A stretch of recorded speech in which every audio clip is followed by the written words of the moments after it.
ನಮಸ್ಕಾರ. ನಾನು ನಿಮ್ಮ ಚಿನ್ಮಯ. ನಿಮ್ಮೆಲ್ಲರಿಗೂ ಪೊಲಿಟಿಕ್ಸ್ ವಿತ್ ಚಿನ್ಮಯ ಚಾನಲ್ಗೆ ಸ್ವಾಗತ.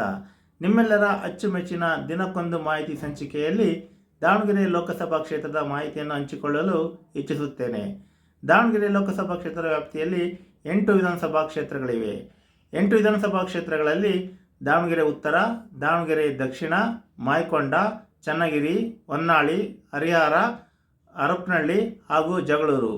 8 ವಿಧಾನಸಭಾ ಕ್ಷೇತ್ರಗಳಲ್ಲಿ 6 ವಿಧಾನಸಭಾ ಕ್ಷೇತ್ರಗಳಲ್ಲಿ ಕಾಂಗ್ರೆಸ್ ಶಾಸಕರಿದ್ದಾರೆ. 1 ವಿಧಾನಸಭಾ ಕ್ಷೇತ್ರದಲ್ಲಿ ಬಿಜೆಪಿ ಶಾಸಕರಿದ್ದಾರೆ.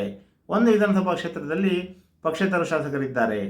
2009ರ ಚುನಾವಣೆಯಲ್ಲಿ ಬಿಜೆಪಿಯಿಂದ GM ಸಿದ್ದೇಶ್ವರ ಅವರು ಗೆದ್ದಿರುತ್ತಾರೆ. 2014ರ ಚುನಾವಣೆಯಲ್ಲಿ ಬಿಜೆಪಿಯಿಂದ GM ಸಿದ್ದೇಶ್ವರ ಅವರು ಗೆದ್ದಿರುತ್ತಾರೆ.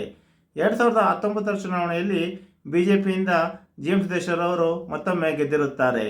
2024ರ ಚುನಾವಣೆಯಲ್ಲಿ ಬಿಜೆಪಿ ಅಭ್ಯರ್ಥಿಯಾಗಿ GM ಸಿದ್ದೇಶ್ವರ ಅವರ ಪತ್ನಿ ಗಾಯತ್ರಿ ಸಿದ್ದೇಶ್ವರ ಅವರು ಸ್ಪರ್ಧೆ ಮಾಡಿರುತ್ತಾರೆ ಹಾಗೂ ಕಾಂಗ್ರೆಸ್ನಿಂದ ಡಾಕ್ಟರ್ ಪ್ರಭಾ ಮಲ್ಲಿಕಾರ್ಜುನ ಅವರು ಸ್ಪರ್ಧೆ ಮಾಡಿರುತ್ತಾರೆ.